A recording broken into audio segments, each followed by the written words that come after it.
Salam, hamınızı xoş gördük. Bugün mətbəximdə Spartak tortu hazırlamışam. Çox dadlı, zərif bir tortdur. Adətən bunu ballı Napolyon tortu da adlandırırlar. Korjlar balla hazırlanır, yayılır, çox zərif kremlə kremlənir. Demək olar ki, bir gün ərzində elə bal və Napolyon tortu kimi yumşalır. Çox möhtəşəm və qeyri-adi bir dadı var. Əgər sizə də maraqlı oldusa, videonun davamını izləyin. Tortu hazırlamaq üçün bizə nə lazımdır? 100 qram bal lazımdır, 50-60 qram kərə yağı lazımdır, 1 ədəd yumurta, 1 stəkan pesok, 2 xörək qaşığı kakao, 70 qram süd lazımdır. Bu təqribən yarım stakandan biraz az süddür və 3-4 stakan un lazımdır. 1 çay qaşığı soda. Sodanı istəsəz söndürə də bilərsiniz, amma mən söndürmürəm. Əgər sizdə bal süni baldırsa, məsələn baldan çox da əmin deyilsiniz ki, bu təmiz baldır, sodanı söndürə bilər, o zaman 1 xörək qaşığı üzüm sirkəsində sodanı söndürüb əlavə edirsiniz.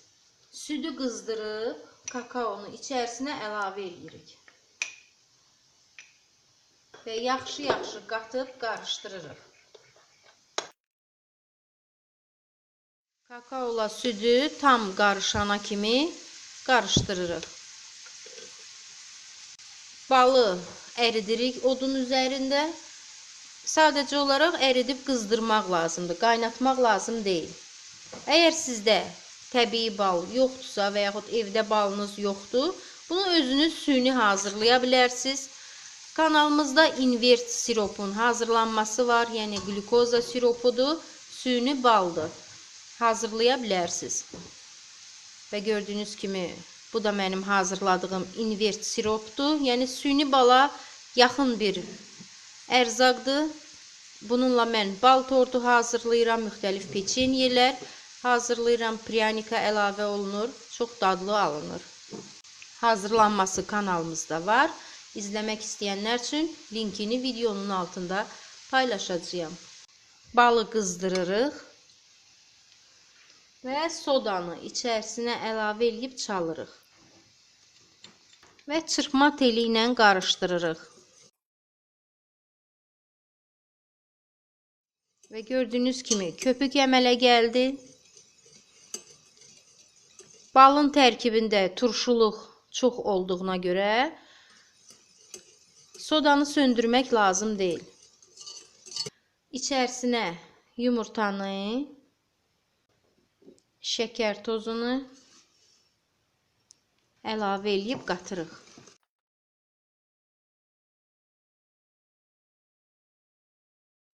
Yağı əridib əlavə edirik. Südlə kakao qarışığını da əlavə edirik. Və yaxşı çalırıq. Ələnmiş unu yavaş əlavə edib qarışdırırıq.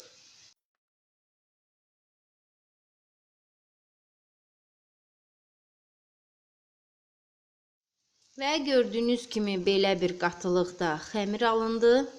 Çox gözəl şokolad rəngli bir xəmirdir. Çox bərk eləmək lazım deyil. Çox bərk olduqda hazırladığımız korjlar da, yəni tortun xəmiri də sonra bərk olacaq. Elə bunu bu halda indi götürüb yayacağımız yuxarıyanın və yaxud masanın üstünə boşaldırıq. Biraz orada da bir yerə yığacağıq. Bu xəmiri heç yana qoymaq lazım deyil. Nə soyuducuda saxlamaq və yaxud kənarda üstünü bağlayıb saxlamaq lazım deyil. Elə hazırlayan kimi yayıb bişirmək lazımdır. Belə bir yumuşaq, boş bir xəmir alınır. İstədiyiniz formaya sala bilərsiniz. Yəni bərk olmamalıdır. Xəmirdən 7-8 dənə kündə hazırlayırıq. Təqribən belə bir boyda olmalıdır. Çox kündələmirik, yəni çox un vurmuram mən kündəyə.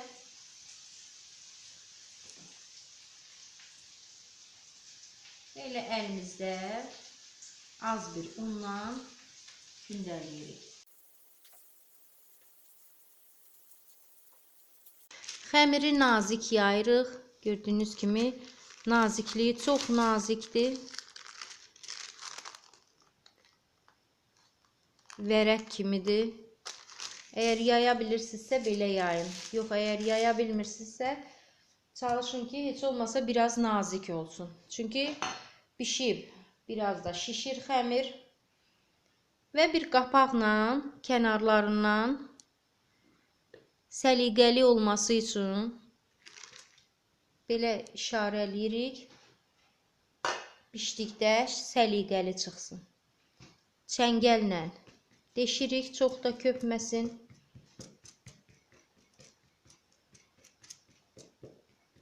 Və 180 dərəcə qızdırılmış sobada 5-6 dəqiqə bişiririk. Xəmir kakaolu olduğuna görə çox da bişməsi bilinmir. Ona görə tez-tez baxmaq lazımdır ki, yanmasın.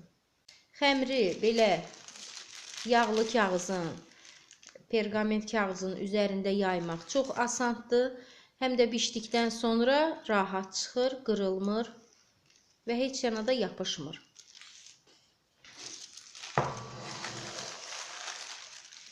Bişdikdən sonra düz bir yerə qoyuruq.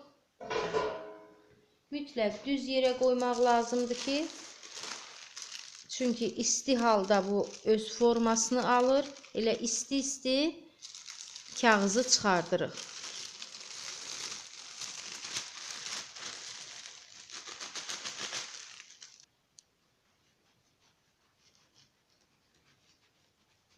Kənarlarını kəsirik.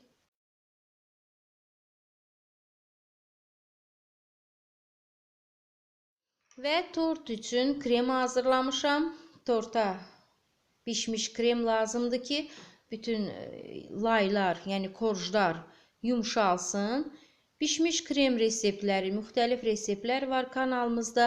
İzləmək istəyənlər üçün videonun altında linkini paylaşacağam. Amma bu torta ən yaxşısı elə bişmiş krem məsləhətdir. Yağlı kremlə çox da həmən effekti vermir. Korjlarımız soyuyub, kremi elə bölüşdürürük ki, bütün korjlara çatsın və bir də tortun ətrafını, üzünü kremləyək.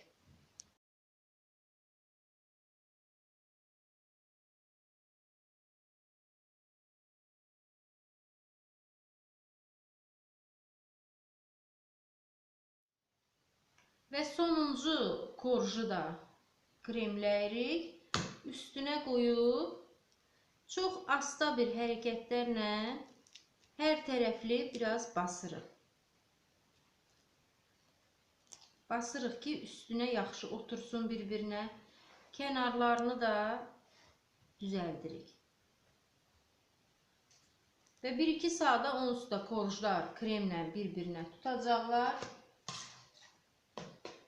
Tortun kənarlarını və üstünü də kremləyirik.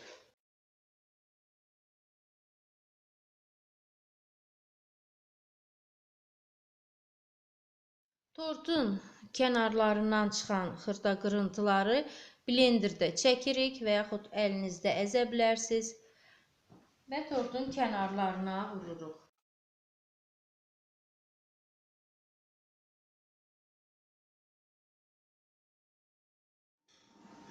Tortun üstünə, yəni bu tortun xüsusi bir bəzənmək qaydası yoxdur. Hökmən deyil ki, bunun üstü karamelli olmalıdır və yaxud şokoladlı olmalıdır. Tortun üstünü zövqə görə bəzəmək lazımdır. Yəni ballı tortu, Napolyon tortunu necə bəzəyiriksə, bu tort da o cürə bəzənməlidir. Bezi qoymaq olar, hazır şokoladlar qoymaq olar və yaxud da ki, elə üstünə şokoladla uzor eləmək, naxış vurmaq olar. İndi mən hazırladığım belə kakaolu toplardan, kürəciklərdən əlavə edirəm üzərinə. Və yaxud da ki, hazırlaya bilərsiniz. Kanalımızda Roşenin peçenyelərinin hazırlanması var. Bezi hazırlayıb qoymaq olar. Çox gözəl görüntü yaradır. Tortun üstü kakaolu olduğuna görə rəngi biraz açılsın deyə ağ şokoladı əritmişəm. Benmari üsulu əridirik. və üstünə naxışlar gedirik.